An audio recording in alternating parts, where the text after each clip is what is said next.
ahabballahu qauman ibtalahum. Kata Nabi, jika Allah mencintai sebuah kaum, Allah akan uji mereka. Jadi iman sesuai dengan ujian sesuai dengan kadar keimanan. Makanya kalau antum tanya siapa orang paling diuji, Nabi Muhammad SAW. Ujiannya luar biasa.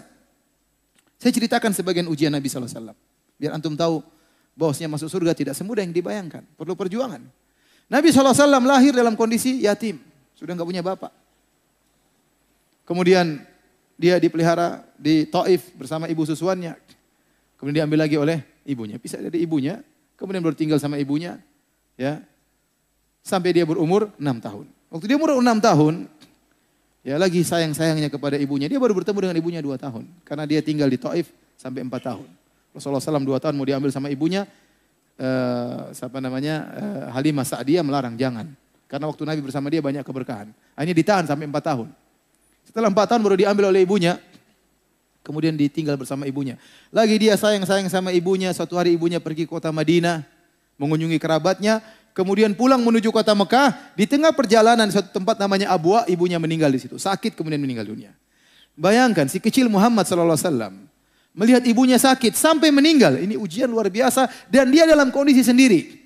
Ibunya tidak meninggal di Madinah tempat kerabatnya. Atau tidak meninggal di Mekah tempat om-omnya. Seandainya meninggal di Mekah tentu omnya akan datang. Om-omnya akan datang memeluk dia. Seandainya meninggal di Madinah mungkin kerabatnya akan datang. Lagi safar di tengah perjalanan meninggal dunia. Abwa. Umur 6 tahun lihat ibunya sakit sampai meninggal tidak ada keluarga sama sekali. Bayangkan bagaimana beratnya ujian Rasulullah SAW. Kemudian Rasulullah SAW tinggal bersama kakeknya. Sampai 8 tahun kemudian tinggal bersama pamannya Abu Talib. Abu Talib seorang yang miskin. Sehingga Nabi SAW di antara kegiatannya mengembalakan kambing, membantu pamannya. Masih kecil Nabi kerja, mengembalakan kambing. Kambing milik orang, dapat kororit. Sedikit upah untuk dia bantu pamannya. Kemudian akhirnya Rasulullah SAW pada usia 25 tahun menikah dengan seorang wanita Khadijah radhiyallahu ta'ala anha. Kemudian Nabi tinggal bersama Khadijah selama 25 tahun. Betapa cintanya Nabi kepada Khadijah. Sampai Nabi berkata, ini qad ruziktu hubbaha. Aku telah dianugerahi oleh Allah mencintai Khadijah. Kenapa Nabi begitu cinta sama Khadijah? Karena Khadijah wanita sangat soleha. Istri sangat soleha. 25 tahun tidak pernah angkat suara di hadapan Nabi SAW. Apakah ada istri yang seperti zaman now? Ya. Tidak pernah angkat suaranya. Ya. Kalau ada saya kasih HP. Ada yang istrinya nggak pernah angkat suaranya? Luar biasa, 25 tahun tidak pernah angkat suaranya. Selalu sayang kepada Nabi. Teman curhat Nabi. Nabi di luar dimaki-maki sama orang musyrikin. Dituduh orang gila, dituduh penyihir, dituduh dukun, dituduh majnun, dituduh macam-macam pembohong. Padahal Nabi dari, kalau kita katakan dari nasab yang sangat tinggi. Tetapi dituduh dengan tuduhan tidak. Dia butuh teman curhat. Di mana? Di rumahnya Khadijah radhiyallahu ta'ala anha. Ini Nabi sangat cinta kepada Khadijah. Bagaimana patuhnya Khadijah waktu Nabi SAW pertama kali dapat wahyu. Nabi SAW tiba-tiba hubiba ilaihi al-khala. Rasulullah SAW ingin bersendirian. Maka dia minta izin sama istrinya ingin berkhalwat pergi ke Gua Hira. Minta bekal. Istrinya enggak tanya macam-macam. Mas, udah sini aja mas. Nang kene wae mas. Lapor sana jauh-jauh naik gunung 600 meter ngapain mas? Enggak, dia bikinkan bekal, dia kasih sama Nabi SAW, Nabi pergi, bayangkan.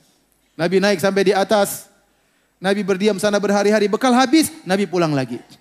Minta bekal lagi, Khadijah bikin lagi, subhanallah. Selamat jalan suamiku, pergi lagi, bekal habis, pulang lagi, minta kasih lagi, enggak protes. Subhanallah. Ya. Kemudian sampai akhirnya Nabi di Gua Hira, kemudian malaikat Jibril datang memeluknya, melepasnya meluknya, Nabi ketakutan. Sampai Nabi gemetar, Nabi pulang dari gunung ketakutan ketemu istrinya. Nabi berkata langsung, Zammiluni, selimuti aku wahai istriku. Khadijah juga tidak banyak ngomong, langsung ambil selimut. Subhanallah. Tidak mengatakan, "Kenapa dulu mas? Tunggu dulu mas. Apa ada mas? Tunggu mas, sebentar mas. Tunggu dulu. Saya kan sudah bilang, ngapain ke sana? Coba begini akhirnya. Makanya nurut sama istri." Jangan bilang gue banget ya, jangan. Jadi bayangkan luar biasa. Ambil selimut selesai. Setelah Nabi tenang baru Nabi ngomong sendiri.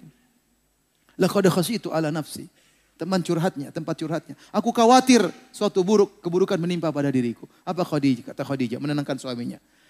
Kallafallahu abshir la yukhzikallahu abada. Demi Allah, sekali-sekali Allah tidak akan menghinakan kau wahai suamiku. Subhanallah. Menenangkan apa? Hati suaminya. Harusnya perempuan seperti itu. Bagian suami kalau pulang dari kantor, ngomel sama istrinya.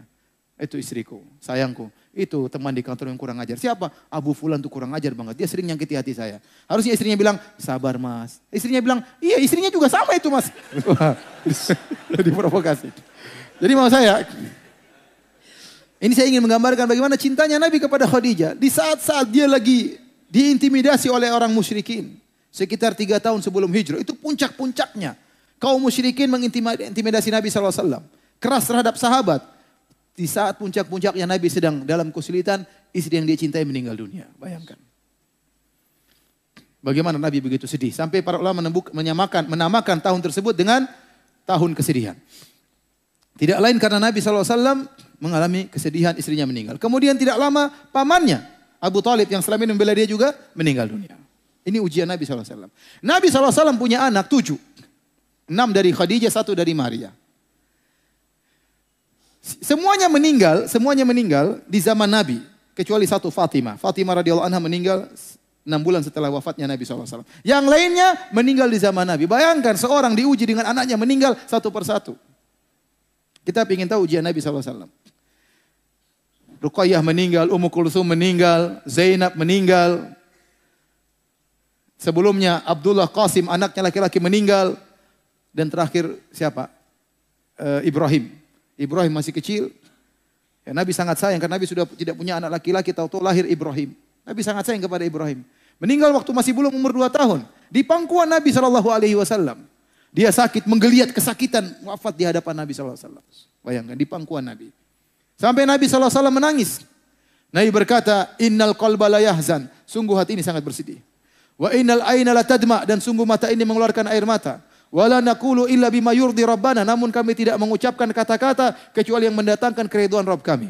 Wa inna bi firaqika ya Ibrahim la mahzunun. Sungguh kami dengan kepergianmu wahai putraku Ibrahim sangat bersedih. Ini ujian Nabi SAW. Belum ujian yang lain. Nabi SAW tadi dituduh dengan orang gila, dukun, apalah. Saya aja enggak pernah diuji seperti itu. Paling dikatakan ya mungkin gila kadang-kadang ya. Dikatakan pendusta kadang-kadang. Tapi belum ada yang bilang saya penyihir. Belum ada yang bilang saya dukun ya. Mudah-mudahan enggak ada ya. Tapi Nabi dibilang dukun, penyihir, majnun, tersihir. Bayangkan. Bilang penyihir, dibilang tersihir juga. Dibilang pendusta, dibilang sobi. Berbagai macam tuduhan kepada Nabi SAW. Belum Nabi SAW kalau sakit.